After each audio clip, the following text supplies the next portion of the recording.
Welcome to day 19 of my 30 days of IBS foods.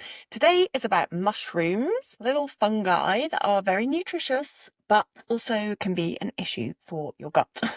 There's lots of different species of mushrooms and they all have different benefits, but most of them have got really good levels of B vitamins, selenium, copper as well, there's not many foods that have copper in them, and also antioxidants. The type of fibre in mushrooms that's so beneficial for us is beta-glucan, which is also found in oats. And that can be fermented by your gut bacteria. It encourages healthy populations of good gut microbes. So it's a very good food to include.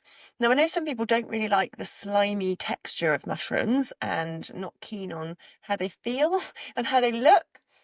And the fact that they are a fungus puts people off. I personally really love them and really enjoy eating them, and sort of try to combine them quite a lot in my family's diet by blending them up and putting them in bolognese sauces, because the kids don't really like them, but if they blend them up, they don't mind eating them. If they don't see them, they find it's okay.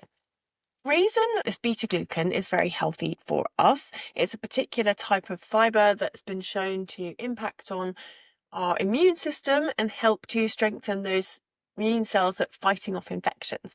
So really helpful to include in our diets. There may even be a link to mood benefits.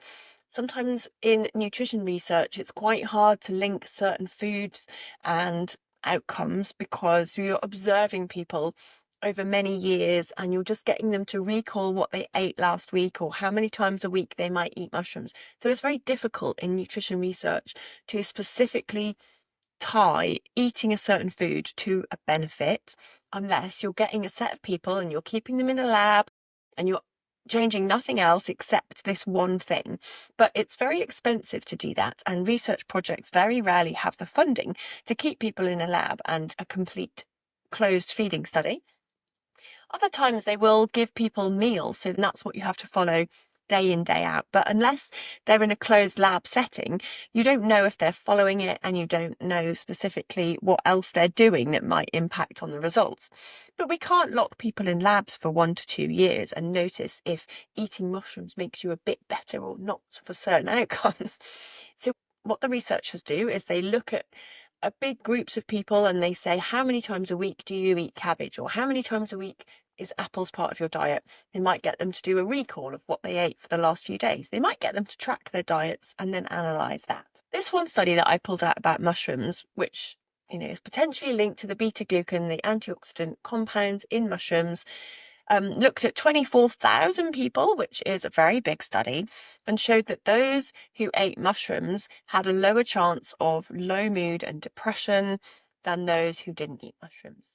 Now, it could be because those kind of people who ate mushrooms were also eating a range of other foods that are also beneficial. But what we can draw out from studies like this is that there are benefits to eating a broad range of good fruits and vegetables. So I'm not saying if you eat mushrooms, you'll never get depressed. Unfortunately, that doesn't work even with medication. But this has pulled out some link and association between mood and mushrooms. The other thing that's good about mushrooms, I mentioned copper, and there are not many foods that contain copper, so it's another reason to put that in. People who have histamine intolerance sometimes will avoid mushrooms because there's some studies that show tiny elements of histamine in certain foods like mushrooms. As you're going through this, I hope you're picking up that most vegetables do not have high levels of histamine. So spinach, tomatoes, avocado, mushrooms, it's very minimal compared to cheddar or sardines or salami or something like that. So people are avoiding mushrooms because they've read that mushrooms may contain histamine. But actually, copper is one of the compounds that helps us create the enzymes that clear histamine, like diamine oxidase.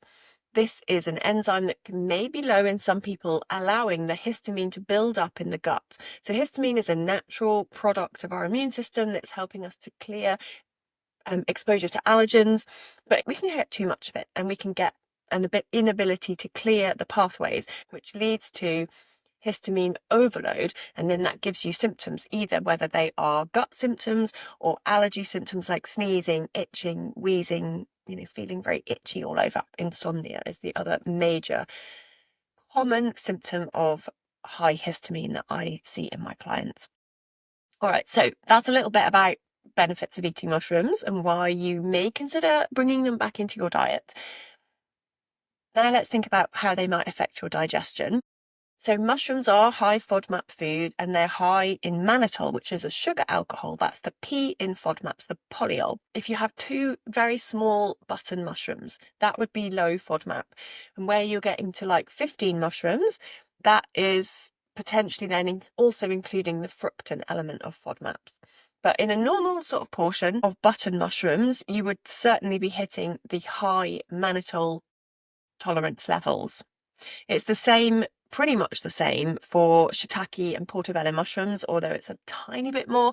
Like where we said 2 small ones, maybe it's like 2.5 small ones. So it's really not very much anyway that will trigger a response in people who are sensitive to these sugar alcohols. That's xylitol, mannitol, sorbitol, persitol, if you listen to the avocado episode.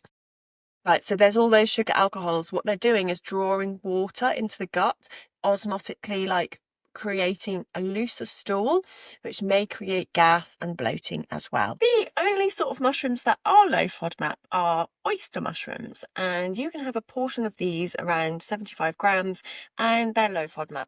I don't know why, but they are just different to all the other mushrooms. And so if you love mushrooms, this could be a good place to start because you're still getting some of the benefit from mushrooms, but without that FODMAP element that could be an issue for some people with IBS. So if you haven't eaten mushrooms for a while and you're thinking about trying them, then maybe you just start with 1 or 2 once a day in 1 meal a day, and you build it up from there. The other foods that are in the same category as mushrooms are celery and sauerkraut. So maybe not the most common foods for you to try. One little final fact about mushrooms that might be quite interesting to you is you can get some very minor level of vitamin D in mushrooms if you leave them out in the sun for about 20 minutes before you eat them, because they're soaking up the radiation. So you can't rely on mushrooms to get your vitamin D. But, living in the UK, we don't have access to a lot of sunshine. And even from April onwards, the sunshine that we do get, in midday sun, you might be able to make some vitamin D yourself in your skin. But just getting a tiny little top up by letting your mushrooms absorb some of that sunlight and then eating the mushrooms might just give you a tiny little extra boost of your vitamin D. So I hope that has given you a few ideas about mushrooms and how to include them in your diet. And join me tomorrow for another day of 30 Days of IBS Foods.